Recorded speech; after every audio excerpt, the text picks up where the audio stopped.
This is a very brief tutorial on completing an incident report in the OHLEG RMS records management system. I recommend using Google browser to get to OHLEG simply because it makes it, in my experience, easiest. You insert OHLEG into the search field, and immediately the first link that comes up will take you right to a good link for the law enforcement gateway. Unfortunately, some of these other links do not take you where you need to go. I have no idea when they're going to resolve that, but it doesn't really matter as long as you use this first link. It takes you to the home page. Click on your law enforcement gateway, and here's where you enter your credentials.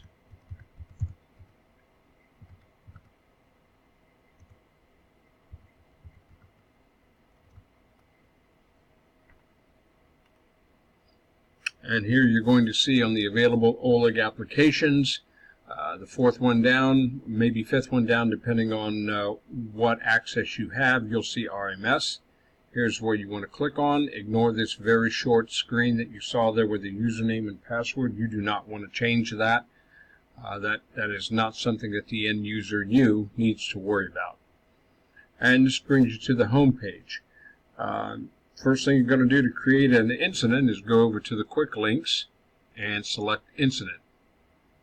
And you can see here that with OHLEG, your incident numbers are listed for you, and once created by the agency, they're listed right here. So it's very easy to see which one will be next. We'll utilize 19-1003, and to do that, simply go up and insert the year. Now, how you do this also depends on how we set these up. However, with us, it's just going to be the year. It's going to be the report number, and you might think that you would select go. But if you do that, it will tell you this incident number that you entered does not exist. So obviously that's not the selection you want. Enter your report number and select new. And that brings you up to the incident location page. Now, or the incident type page. The very first thing you want to do, since we're training at this point, is go down here at the bottom of the page and click on select private incident. That is so that we can compile all the test incidents that we want, and when we're done and ready to go live, OHLEG will remove all of these because anything marked private is not being put into their database servers. It's going to a test site. So for now though, you'll click on private incident.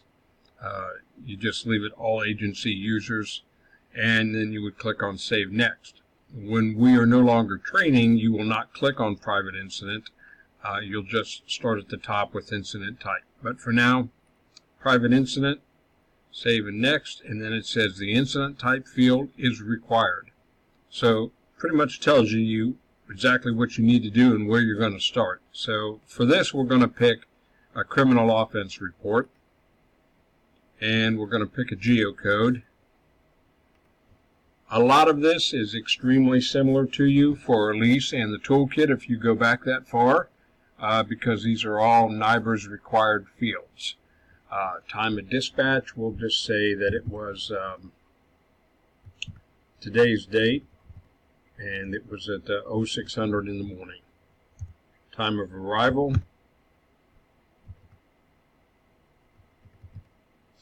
say 0630, and time of clearance,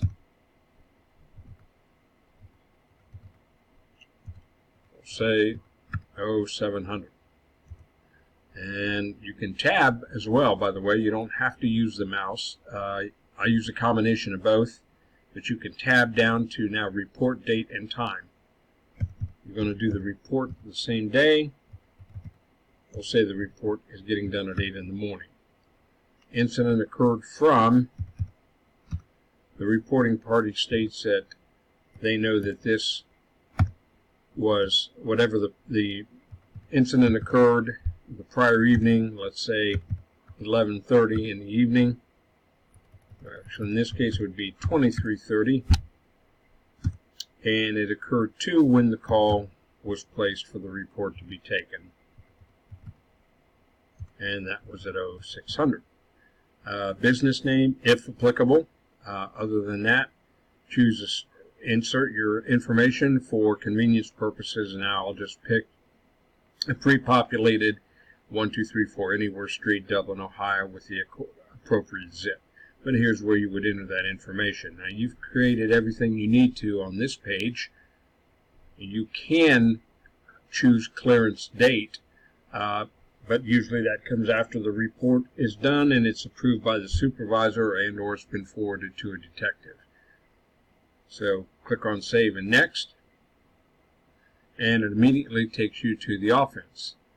It's highlighting in red, as you can see, what you have to fill out. These are tabs of information that are required for a NIBRS report. It's what the feds care about. It's what they have to see for a validated report. The other fields, obviously, you'll fill out some of these fields as well. Supervisory notes, if you have a witness, closing, narrative, things like that. But this is all that the feds care about, are these four here. So it walks you through those four. So let's create an offense. In this case, let's just use menacing. And same as with your any NIBRS report, was it completed or attempted? So it was completed, and we'll call this a misdemeanor 1. We'll use no bias. A type of criminal activity, we'll say no gang involvement. You can well imagine if you click gang involvement, more tabs will pop up.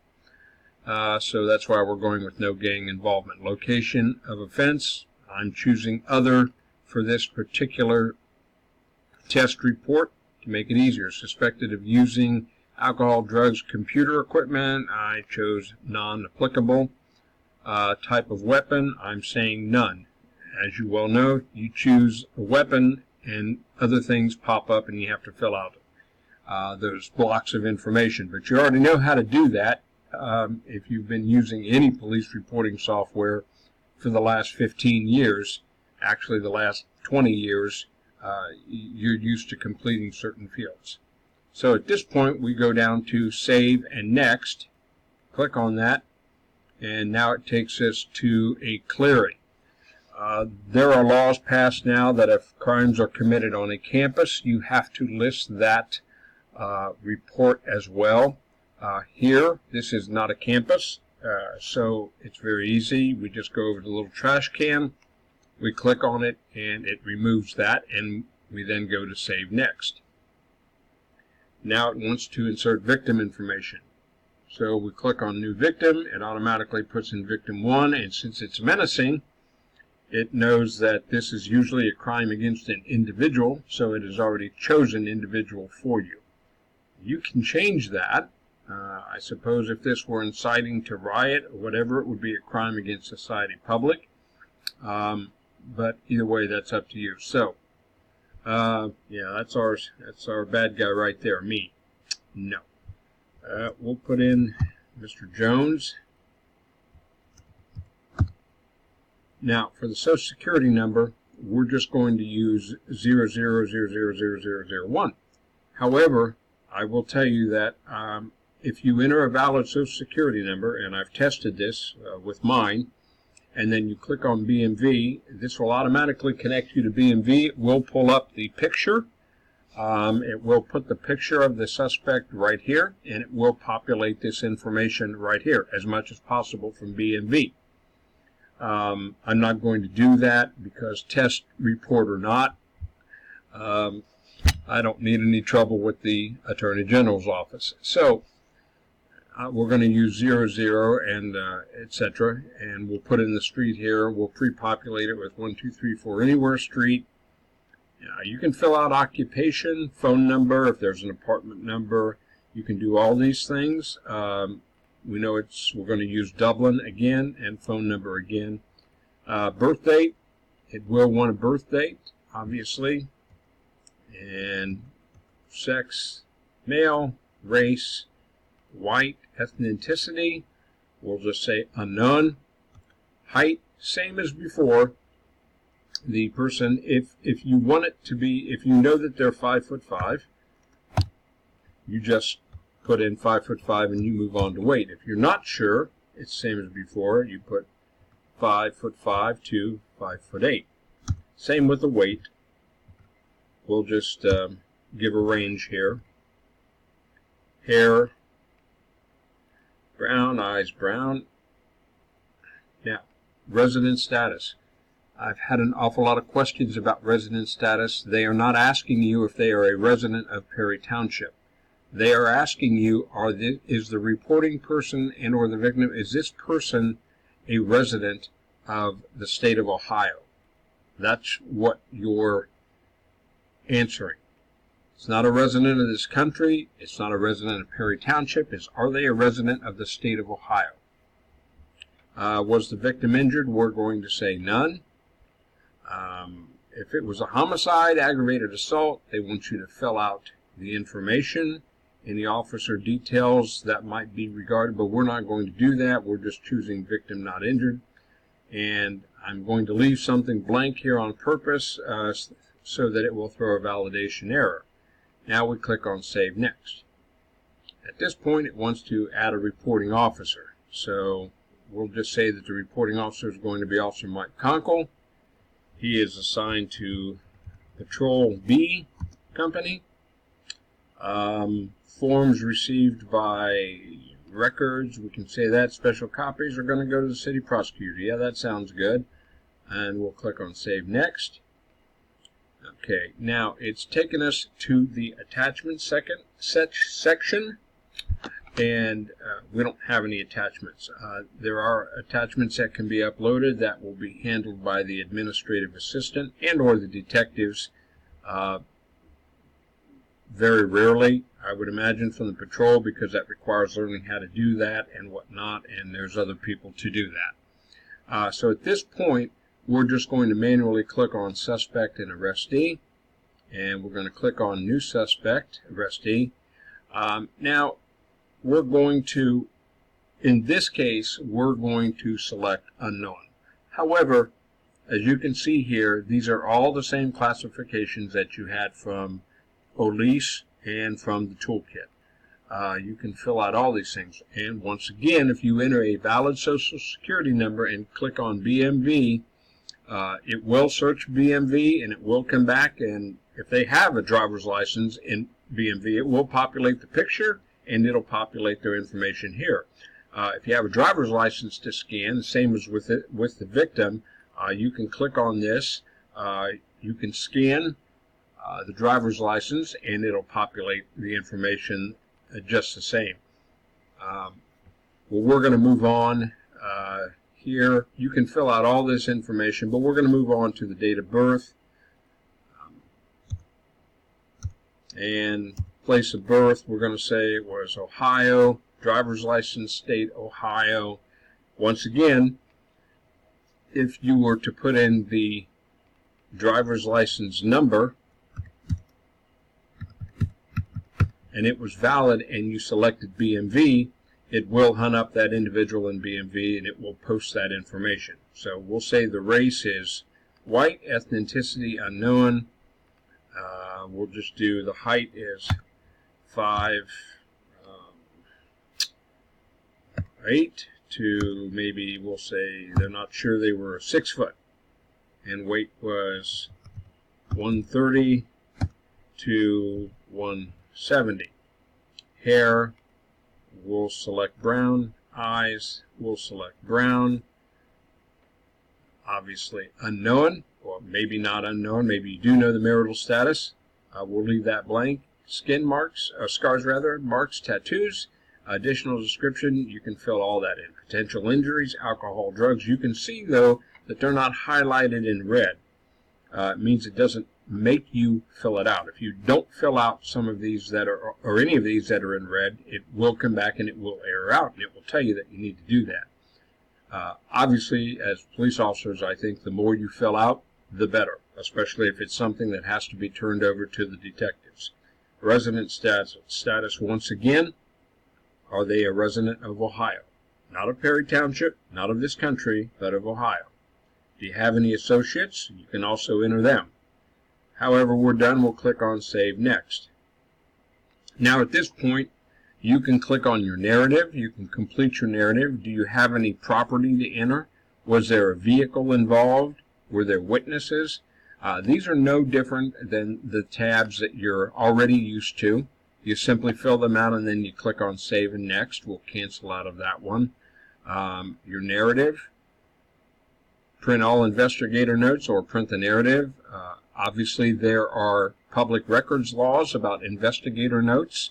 I would not select that. That is a decision, I think, for command staff and for the detectives. Patrol is very seldom, if ever, going to utilize or print out investigator notes. You just click on your narrative, and of course it has spell check. It lists the officer. You can certainly change that. I believe we have Mike Conkle doing this one, etc., etc. Save in the next. It says please enter a description. So as you can see, it's not letting you get away with not doing anything. But we're going to cancel this, and we're going to move on to, let's say, closing. Here it wants to know who are the reporting officers. Do you need to add any reporting officers? Well, we don't really need to add any reporting officers because we already have Mike Conkle listed. But if you needed to, you certainly could. Or follow up, yes, and then you would select detectives if you need to, etc. But we're going to cancel out of that. Here we are.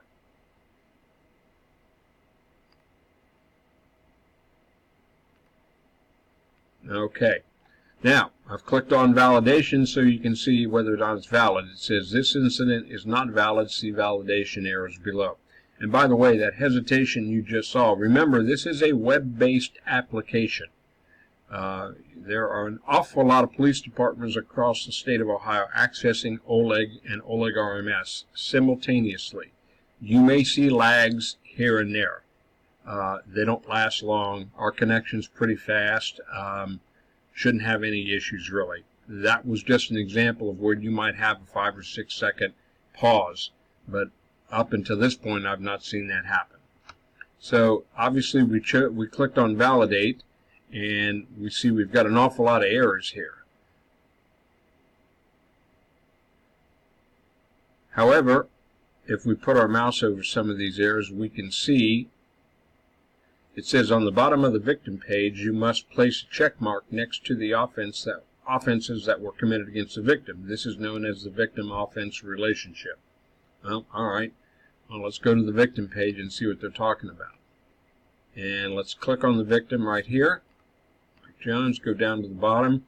Yeah, right there is what they're talking about. There is no check mark here, and then we have no relationship. As you well know from a lease, you have to have a victim-suspect relationship. Here we're going to say that it was otherwise unknown, and we'll check it now that we've confirmed that, and we'll click on Save and Next, and we'll go back to Validate, and it says this incident is now valid. So that took care of everything.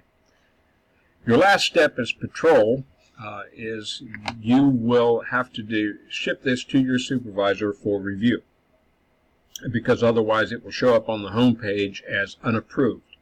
So Mike Conkle will be selecting Sean Bean, place him over here, and then he'll submit it for supervisory review, and it takes you back to the home page, and you can clearly see that now this report that was just taken has been submitted for review.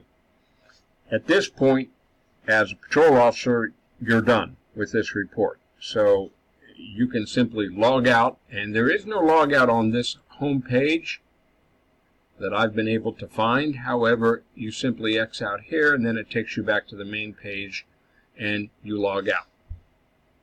And as a patrol officer, that's the extent of all you need to do for creating an incident report. There's a lot of other things that you can do with those reports, as you can see by the many different tabs and the fields. You can fill these out so that they're extremely robust. or you can put the bare minimum information in there. That's a decision for you, your sergeants in command. I'm just giving you examples. We'll move on here now to what a supervisor does when he needs to approve a report. Now that the report has been completed by the patrol officer, the next time the sergeant or the supervisor that he sent it to logs in, they'll be greeted with a message on the home page. Now, I have changed the supervisor that was submitted to myself so that I could show you what it looks like, since I can't log in as Sean Bean. You'll see that I have a message here of high priority, and I also have supervisor review pending, and it says right here that this report that Mike Conkle just took is awaiting approval from me. Now, you can open that. If you open this, it's going to eventually open that report, but it'll say if you do so, you're opening it in Internet Explorer, and not everything is visible. And it does not work very well in Internet Explorer, and if you contact the help desk at OHLEG, they will tell you the preferred browser for OHLEG RMS is Chrome. So I would not click here to open it. Just go down to Supervisor Review Pending and just click on it here. And at this point, it will search and eventually find this report. And it says it's marked as private all agencies. Well, that's fine. And you can see here it brings up the report. At this point, you read the report all the way through, and you decide, do you want to approve it? Is it going to be disapproved? Cancel, unlock. It's already going to be unlocked if you approve it. So let's say at this point I'm going to approve it, and now it comes back and it's valid. So you can go back to the home page, and now you'll see that there's no more pending, and it's all in the approved section. So long story short, when the supervisor who's been sent a report needs to approve a report, it's going to show up in a column here, also messages for him. But as I said, I would not open the report from these messages, which you'll see that report in there, the link. I would open it from here because it keeps it in Chrome and you can read it. I don't know if I can still give you an example. Let's say if I open this, no, it won't do it anymore because the report's already been approved. Anyways, that's pretty much it. There's not a lot to this as far as what you need to do, and to generate a report, submit it to the supervisor for approval, and for the supervisor and detectives to go in and see what's awaiting them and click it, open it, and get to work.